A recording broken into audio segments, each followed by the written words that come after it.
Hello friends and greetings for the day. Welcome back to another tutorial on ISTQB Advanced Test Manager Certification. We are in chapter 7 talking about the people skills and team composition. Continuing ahead with the next segment of it, which is 7.2 individual skills. As a part of this particular tutorial, we will be understanding that how exactly individual skills can be analyzed, measured, and maintained in terms of selecting a right set of people in order to perform a particular activity.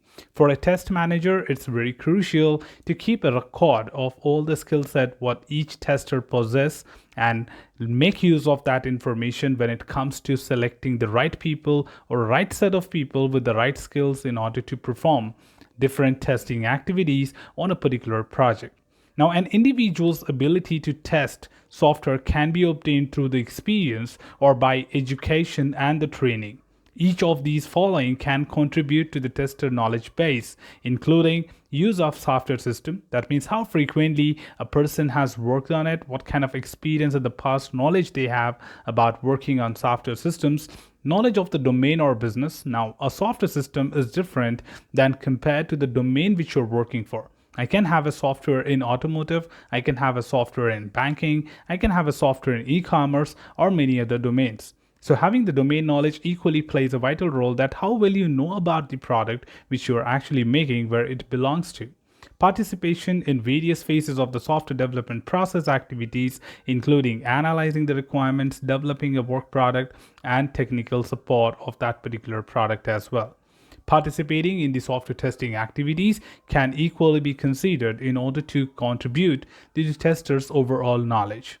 Now here we are just trying to understand that how exactly someone's, that is a tester skill can be measured. End user of the software system have a good understanding of how the system works, so where failures would have the greatest impact and how the system should react in various situations. Users with domain expertise will know which areas are the most important to the business and how those areas affect the ability of the business to meet its requirement. Now that is really something common to be understandable, that a person called as a tester must behave all the time like an end user, and being an end user you should know exactly how exactly the system works, because to perform a particular activity or a transaction I must have the knowledge of it. I must have an understanding that how exactly this product functions, and in order to identify that which kind of failures generally occur, and that your domain knowledge, that your past experience will add value to. That if I'm aware of the generic failures which I generally see, then I can drive more testing, or I can be more crucial in terms of testing those areas which generally fails in the execution. With knowledge of the domain, it would also help you to identify that what areas or what business functions or business flows are more critical in terms of that particular product. So domain knowledge definitely adds a lot of value to the tester skill set in order to make them more proficient and effective at the time of testing a particular product. Knowledge of the software development process, including the requirement analysis, architecture, design, and coding, gives insight into how errors lead to the introduction of defects, where defects can be detected, and how to prevent the interaction of defects or introduction of defects in the first place.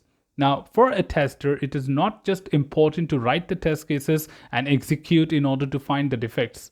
Just conducting failures is not enough. Side by side, a tester must have the abilities or capabilities to identify defects much earlier in the life cycle or prevent the defect in other way around. Now, prevention of the defect would lead to shorter time in order to resolve them, and definitely reducing the cost of fixing the defect. In turn, increasing the overall productivity of the testing life cycle or testing activities. Overall, the cost of quality can be improved further. Now, being a tester, again, it is important for you to understand that how exactly a requirement analysis is done, or analyzing and reviewing of several other work products which are prepared earlier in the life cycle. Being a part of the review of such documentation and work products would definitely help you to find and prevent defects much earlier in the life cycle.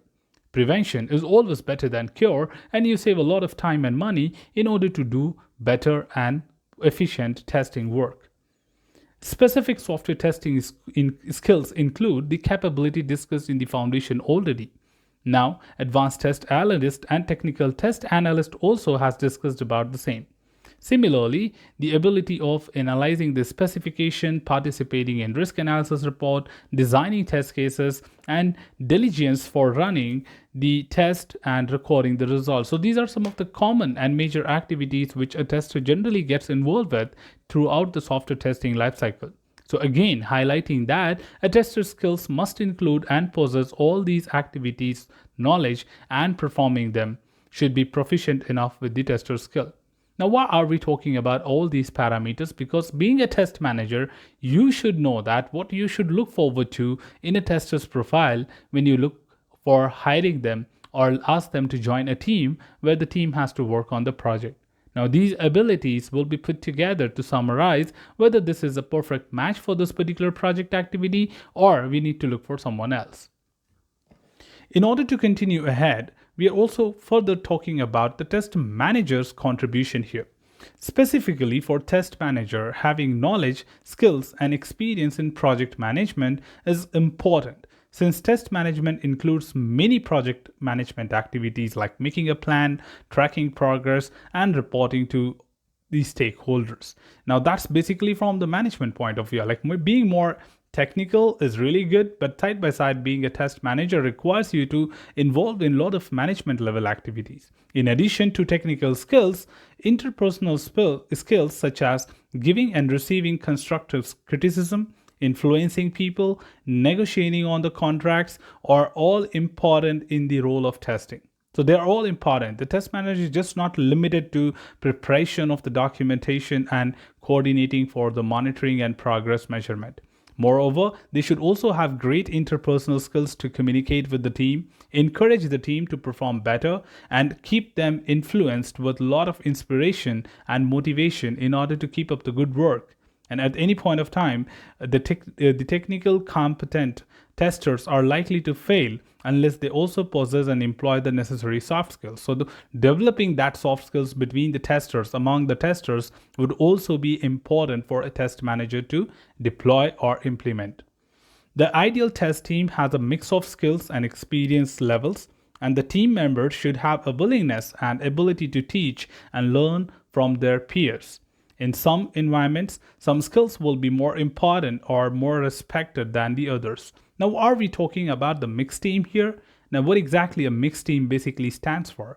That means I should just not look for all the team members to be manual testers or expert of requirement analysis or expert of code review, but I should look forward to like two of them who has the knowledge of code review, two of them who are expert in automation testing, two of them who knows how to find out the false negative, false positive and all, and reviewing the test cases. So this is what we basically stand for when we say the mix of team. Like mixture of different skill set should basically comprise a team. A tester should be selected accordingly that, okay, when I have a team of 10 people working on testing, then these are the skill set which each one of them possess, and I'm having everything what I need. And the team can actually help each other to understand something or learn from the peers as well at any point of time, because they will be ready to grab as they know a lot of things already. So that's where a test manager again plays a vital role in order to shortlist people from the pool of the people in your organization in order to call them for a particular project. The test manager should list all the skills that are important to the job as well as being appropriate to the position. Once those skills are itemized, each individual in the team can be assessed against a scoring system. Now that's the best way to manage it. Whenever you have a resource with you, whenever you have hired a particular tester, you need to maintain some kind of documentation or maybe a skill management system where you can feed in the skill set of an individual. Generally, you do find that you have a SharePoint drive where generally people put up their resume or maybe a one-page profile for the organization references. Now, that's a common shared drive which anyone in the organization can refer to. So in case they are looking for different resources to work on different projects, they actually go to that particular drive and shortlist people based on their skill set and profiles. And that's where the common drive can act like a resource pool for selecting the right set of people for the relevant job. Now, We, being a test manager, should take care of creating such documentation when we hire such resources and maintaining it from time to time as the team upgrades or learns a new technology. Now, people should be hired for the long term, not for their contribution on a single project. When the test manager invests in the tester and creates an environment of continuous learning, the team members will be motivated to increase their skills and knowledge, so they will be ready for the next opportunity as well. Generally, a test organization must not look forward to people only for a particular short duration, as far as you are a small scale organization and you cannot afford them without the projects. Now, generally, we are talking about middle scale to the large scale organization where I can afford you even if you're idle, or I don't have anything to keep you idle as I have a lot of projects for you. All right. Now, generally, people should be hired with the motive or objective of long term goals. That means if you stay back with me, that's going to be a great. But how exactly that statement fulfills it? The statement fulfills only from the one point that have you hired the people looking forward to your future goals and expectations of the organization. So you should look forward to those skills which will help your organization on a long run, not for a short period. And that's why you should consider what kind of skill set people have, shortlist their profile, interview them, and hire them for a long-term duration. And keep them motivated all the time throughout the journey with the organization, so that they always are encouraged to learn some new technologies and keep moving ahead in their career with the knowledge what they have. Finally, a test manager will rarely be able to hire the perfect team member. And even if the team member are perfect for the current project, they may not be the perfect mix for the next project.